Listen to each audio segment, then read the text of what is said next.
Zach Freemantle, sixth-year senior, thank you for taking the time, everything, all the accolades for you. Multi-time second-team All-Big East member. You were an all-freshman Big East team member. To put this into perspective, so 6th year at Xavier. I'm a junior in college now. When I was a sophomore in high school is when you first freshman in high school is when you first announced that you were committed to Xavier. And that's just how long you've been a part of this program. So before we get into any of the basketball, first I just want to hear what your experience is like. It's been in Cincinnati, in the Midwest, obviously coming from New Jersey. Weren't really used to the Midwest and the Cincinnatian area. So how's that been? It's been good. The city's welcomed me with open arms and whatnot. The one thing I was surprised about when I got here was probably how good the food was out here. Yeah. There's a lot of good food out here. I've never been a Skyline guy. I know that's everybody's thing. That's not my thing, but they got a lot of good options out here. Well, I saw your social media teams did a video where everyone tried the Skyline Graders ice cream mashup. Were you I did not try that. You didn't try it? Did they try to get you to try it and you said no? No, they knew I wouldn't say yes. Okay, I got you. What are some of your other favorite food spots? We got a lot of good steakhouses out here. I like the Eagle downtown. It's one of my favorites. Anything Ruby's is good. There's some good stuff. I like Taste of Belgium a lot out here. Yeah, that's a good one. Anything Jeff Ruby's is great. Yeah. On the basketball court, obviously your 6 years have been an interesting 6 years when it comes to the way the landscape of college basketball has changed. With NIL, transfer portal specifically, you have played with probably more different guys on a Xavier uniform that you probably would have expected coming into your career. What's that been like meshing with different guys, specifically this year when you bring in 7 new transfers? For sure. I mean, if you look at it, I've probably had 7 new transfers on the past 3 or 4 teams I've been on. So you do kind of get used to it. There's a lot of turnover, but so my freshman year, at the end of the season, we lost probably 8 or 9 guys. So then we brought 3, 4 freshmen in, a bunch of transfers in. So it's kind of been like that even before the NIL and portal stuff hit. So you just try to get as much time with the new guys in as you can, and just try to help them in whatever way they need. What's been special about this specific group that's come in this year? A lot of really good shooters, talented guys in the backcourt, and obviously we watch practice. You're banging it with John Hughley every practice, who's starting to come around. Mm-hmm. Yeah, no, I mean, this team, it's been a lot of fun to be on. We got a lot of really good dudes, a lot of dudes who really care about winning. So I feel like we're just kind of starting to get into the swing of things, and we're starting to hit our stride at the right time. So now that you're coming into your 6th year, this is a leadership role for you. I mean, Sean Miller's gone on record talking about you as a leader heading into this year. Saw a little bit of that when you struggled early this season. There were talk about on broadcasts about a players-only meeting, that you were one of the big roles in leading that players-only meeting. What was that all about, and how has that kind of been your role through this year?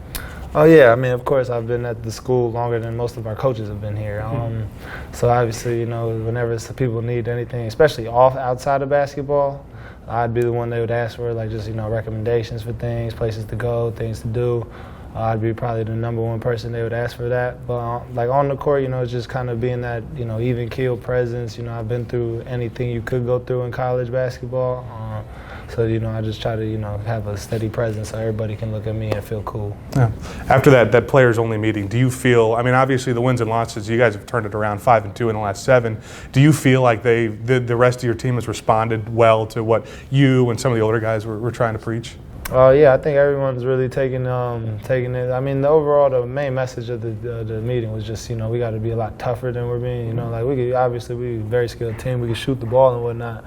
But at the end of the day, Xavier's always been known for being a gritty team, hard-nosed team, not a pretty team. So, we just got to be a lot more tough when it comes down to a lot of things on the court. Yeah, making that transition to being a leader, has there been anyone in particular where, we could talk about on-the-court stuff all you want, but off the court, when you were a young guy, was there somebody off the court that you looked up to that now you're trying to kind of emulate? There's a lot of guys who's come through here that I've tried to emulate, like Jack Nungy. Tyreek's probably the one I looked up to the most when I got here as a freshman. Just the way that they present themselves, the way they conduct their business and everything. Yeah. So some of those bigs you're talking about, I remember a lot of great moments your freshman year with Tyreek, the buzzer or the game winner at St. John's, where he was holding you up, and that was like a big meme for a while now. When you look at those two guys, what qualities did they have, either on or off the court, that you tried to emulate? Jack, I would definitely say that's where I try to get that, even keel from. Very, very cool at all times. Doesn't let anything bother him. And then with Tyreek, it's just passion, love for the game. You can see it on his face every time he's out there, and I really appreciated that. First, coming into this year, the story was that you had never really played a full college basketball season in your first 5 years. The first 2 years interrupted by COVID. Your third year was you had the injury at the beginning of the season. I think you decided to get foot surgery in August? And then that was your first surgery. You missed the first 10 games. That first experience of having to adjust halfway through the season and be able to come in when everybody's been in the mid-season form, what was that like? What was that transition like? It was tough, especially coming off the sophomore season I had. Everyone had really, really big expectations for me because I had a really good sophomore season. So they're expecting me to take this jump my junior year. And so when I got hurt and wasn't able to make that jump, obviously I got real down on myself, and the fans got real down on me. So it was tough to try to make that adjustment, but we did end up making a run in the NIT, ended up winning the whole thing. So we were able to overcome my woes early. Yeah. How much do you think at the end of your junior year you win the NIT? Obviously, there's the coaching change in there, and then you go on to even when you were off the court, the team had a great senior season for you in 2023. Mm-hmm. How much do you think that NIT championship and that run at the end of the year helped for the next year? I would say it definitely helped a lot just because, obviously you got to play a bunch more games with the guys. You get to end the season on a win, which not many teams get to do. Even the tournament teams, only 3 teams maybe in college basketball get to end their season on a win. So I do think that's pretty special, especially for people who are leaving. But just in terms of coming back, I think it just kind of got a lot of confidence for everybody, built the chemistry up even more, and we were ready to go the next year.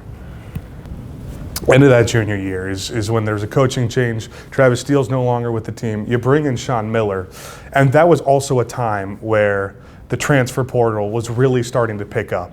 A lot of teams, that's where Xavier was different. A lot of teams with a coaching change like that, a lot of the players are gone, and you're having to re-recruit a whole new team.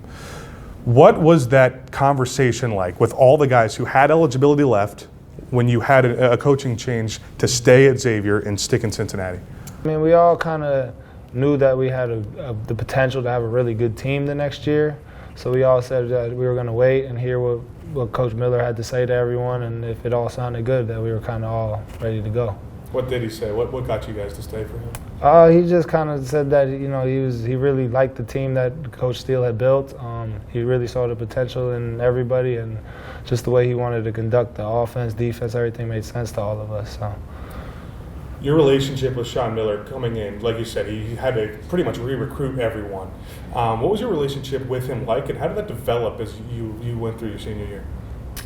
Like you talking about the 2023 year? Yeah. Yeah, I mean, obviously I knew of him. I knew he was a great coach. I knew about the scandal and everything that had happened, but I had never spoken to him until he's decided to come and be the coach. So, just over the summer, over some phone calls, some meetings, we just kind of, slowly built the relationship. It wasn't anything crazy. We just, over time. So he obviously takes you guys to a Sweet 16, but last, 10 or so games of that season, you had to watch from the sideline. I think it was the last game you played that season, which is the last game you played before this year, was the game at Creighton. And then you decide to get foot surgery that ends your season. How difficult was it to watch from the sideline with everything like that? It wasn't as difficult to watch as some may think because they were playing well. And at that point, I had already kind of accepted what had happened. So I was just like, I'm not even going to be there. I'm just going to, text them, tell everyone how much I support them.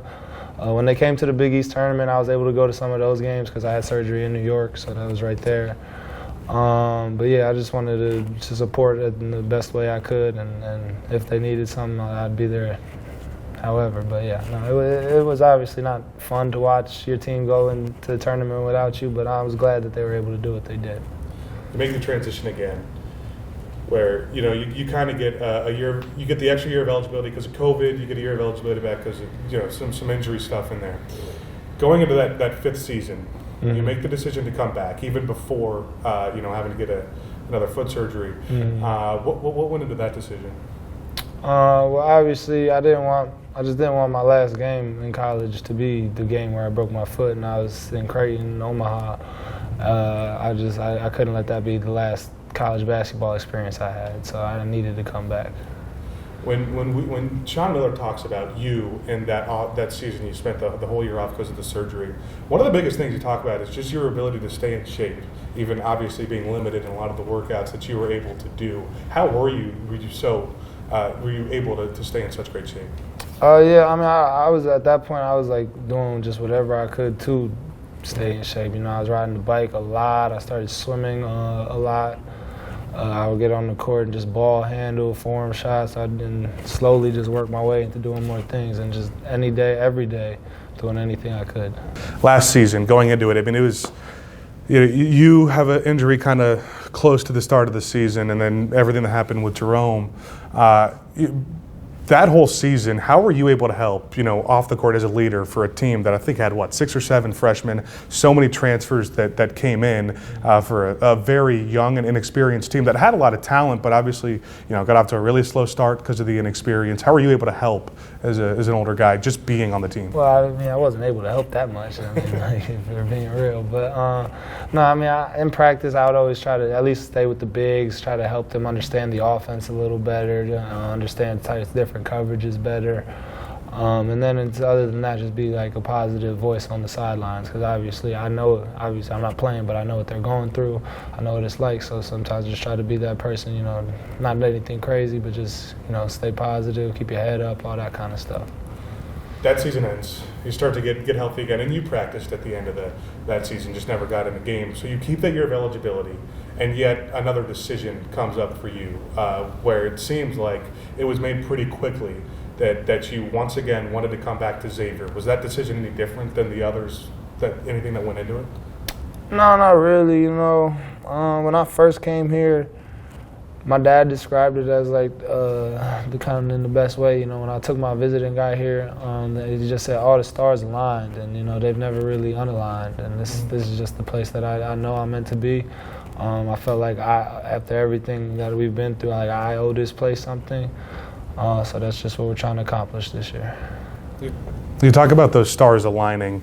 What specific things feel like gave you that sort of feeling that this is the perfect place for you? I mean, on that visit, it was just everything. The way they described the offense, defense, when I saw the facilities. But the main thing that did get me here, I would say, was the coaches. All coaches on the staff, head, assistants, everybody just made me their number one priority, and I knew that this was where I belonged. You also said that last question, you said you feel like you owe Xavier something, and I can definitely tell that a lot of Xavier fans feel like they owe you something for all the time you've spent here at Xavier and all the things that you've done for Xavier. Why Xavier? What makes it so special about the fan base and the way they've treated you and what you've gotten out of that? Yeah, I mean, the fans here, they're just so passionate about basketball. They're so passionate about this team, and they really care. They really show up. They really show out. You go on the road. There's some road games where we'll have more fans at the game than the home team does, and it doesn't go unnoticed. We can feel the energy in the building every time we play, and it's greatly appreciated. Have you felt that, obviously you talk about feeling that for the team and everywhere you get play. Have you felt that for you as a player and you personally? Yeah. They cheer. I look up, I see some people with 32 on their chest, and it makes you feel good. It does. You could tell all the excitement that you had coming into this year to finally be healthy. 10 games in, you guys, I think, only had 2 losses at that point. You go into Cincinnati. You're having a great start to the year, 7 points per game. You get that injury in the Cincinnati game, and the initial reports were that this thing could be another serious injury for you. What was going through your mind, everything? I mean, I'm sure you could just, the way you felt after feeling like that could be another long injury, how'd you deal with that? I just kind of tried to ignore it until I knew what it was, because obviously people lose their mind because of history and whatnot. And so I was like, I'm not gonna even think about it until I get the MRI and know what's actually going on. And once we got it, it wasn't too bad, and we were able to get back on the court pretty quickly. Once you got the MRI, how happy were you to see that it wasn't that bad? I was ecstatic, yeah. So you only missed 3 or so games. Three games, yeah. First 3 Big East games, yeah.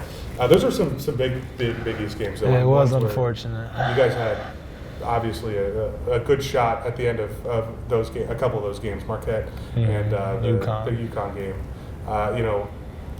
When you came back and finally were able to go full go, how do you feel like you helped the team in those late game situations and just staying confident even through that losing streak? I just try to tell everybody that, you keep going and things will change. The percentages always kind of even themselves out. So just, have faith, keep doing what we're doing, and we're going to be able to get through this. Going through all of this, everything that you've been through with the injuries, the coaching change, specifically the last couple of seasons, how much has having someone like Jerome Hunter, who went through a lot of the same things that you did, how did going through that with him help you? Yeah, obviously just having someone going through something with you is always going to make it a little bit easier. You spend a lot of time in the training room doing rehab, and that kind of stuff isn't fun, but having a good friend in there with you doing very similar stuff makes it a lot easier. We're nearing towards the end of the season, and this is a predictive question. In about a month, you'll have your senior night. I think it's against Providence. What, if you could predict right now, what those emotions and feelings are going to be like for you when you finally play that last game at Cintas Center, the place that you committed to 7 years ago, and you've been in this building, coming to this building almost every single day for 6 years. What do you think those feelings are going to be like? Yeah, I'm gonna be fighting tears for sure. When they call my name, I walk out with my family. I'm gonna definitely be holding it back, but. I'm just so grateful for everything that I've been through, experienced here at Xavier. What's your message to the Xavier fans during that night? What do you think it's going to be? I just want to say thank you to all of them, every single one. I'm very grateful for all the love and support I've gotten over the years. Last question. With all of this, coming down to the wire towards the end of the season, got about 7 or 8 regular season games left, and then postseason's kind of TBD. A lot of question marks around it. Personal goals, team goals, as you're nearing the end of the season and your college career. Yeah, I just want to win every game we play from here on out. Everyone could be the last one at this point, so I'm just trying to win every single one. Perfect. All that needs to be said. Yep. Thank you, Zach. Appreciate y'all.